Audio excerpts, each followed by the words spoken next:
নমস্কার বন্ধুরা, কি সবাই ভালো আছেন তো? আমেরিকার দিনরাত্রি চ্যানেলে আপনাদের সকলকে স্বাগত। গুরুজনদের আমার প্রণাম এবং সমবয়সী ও ছোটদের আমার শুভেচ্ছা জানিয়ে আজকের ব্লগটি শুরু করছি। আজ মঙ্গলবার সকাল 7টা। দরজা খুলে পৌঁছে গেলাম দ্য ক্রনিকলস অফ নার্নিয়ার সেই নার্নিয়ার জঙ্গলে। এতক্ষণে হয়তো বুঝেই গেছেন কেন নার্নিয়া বলছি।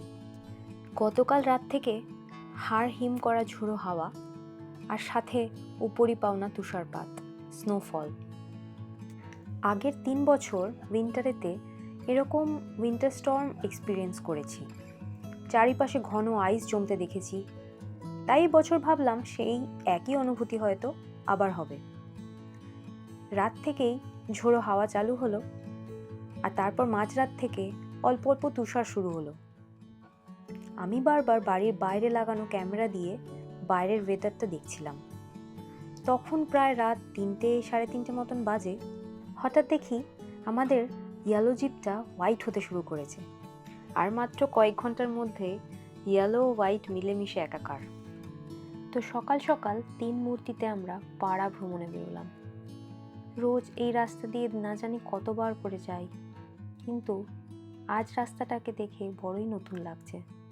একেবারে অন্যরকম। দেখুন, চারিদিকে যেন মনে হচ্ছে কেউ সাদা রঙের চাদর পেতে দিয়েছে।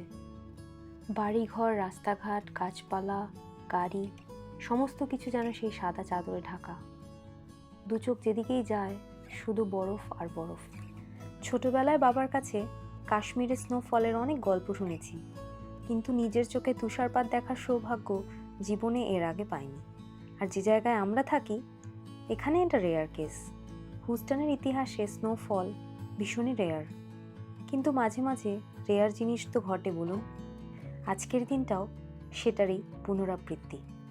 লাস্ট টাইম এরকম ঘন স্নোফল হয়েছিল 1960-তে। প্রায় 4.5 ইঞ্চ মতন ঘন লেয়ার্স ছিল, আর এবছর 2025-এ প্রায় 3.2 ইঞ্চের মতো। এখানে নিউজ চ্যানেল, রেডিও, মোবাইলের ওয়েদার অ্যাপ প্রায় সব জায়গাতেই 3 থেকে 4 দিন আগে থেকে ওয়ার্নিং দেওয়া হয়েছে। অফিস, স্কুল, দোকানপাট সবই বন্ধ রাখার নির্দেশ দেওয়া হয়েছে।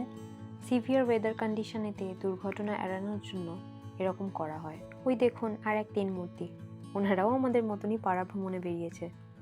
আর ওই দূরে লেকের ধারে যাদের বাড়ি, তাদের বাড়ির সামনেটা কি সুন্দর লাগছে না? পুরো ডেকটা জুড়ে শুধুই বরফ, ঠিক যেন হাতে আঁকা ছবি। কি অসম্ভব সুন্দর লাগছে না চারিপাশটা, ঠিক যেন স্বপ্নপুরী। আজ আমাদের পাশাপাশি আমাদের একরত্তি 4 পেয়ে ছানাও আমাদের পাড়া ভ্রমণের সঙ্গী। আমাদের মতো ও এটা প্রথমবার উপলব্ধি করছে, আর হয়তো মনে মনে খুব অবাকও হচ্ছে। বিস্ময়ের আরেক নামই হয়তো প্রকৃতি। কয়েক ঘন্টা আগে জনজীবন কেমন ছিল, তাই না? রাস্তা ভরা গাড়ি, গাছ ভরা পাখি, স্টোরে কত লোকজন, কত হইচই, গ্যাস স্টেশন ভর্তি কত গাড়ি। আর কয়েকটা ঘন্টার মধ্যেই সব কিছু কেমন থমকে গেল। জনমানবহীন রাস্তা, নিস্তব্ধ চারিদিক, বরফে ঢাকা পার্ক, যেখানে আজ কোনো বাচ্চারা কিন্তু খেলছে না। সব কিছু যেন আজই এই বরফের কারণে থমকে গেছে। কিন্তু এত কিছুর মাঝেও কৈশোর সমস্ত বাঁধন ছিঁড়ে ঠিক বেরিয়ে পড়েছে।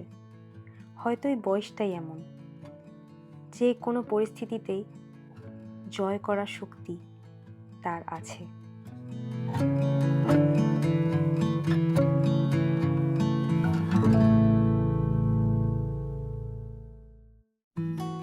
আমরাও প্রায় বাড়ির কাছাকাছি চলে এসেছি, আর 2 মিনিটের মধ্যেই বাড়ি।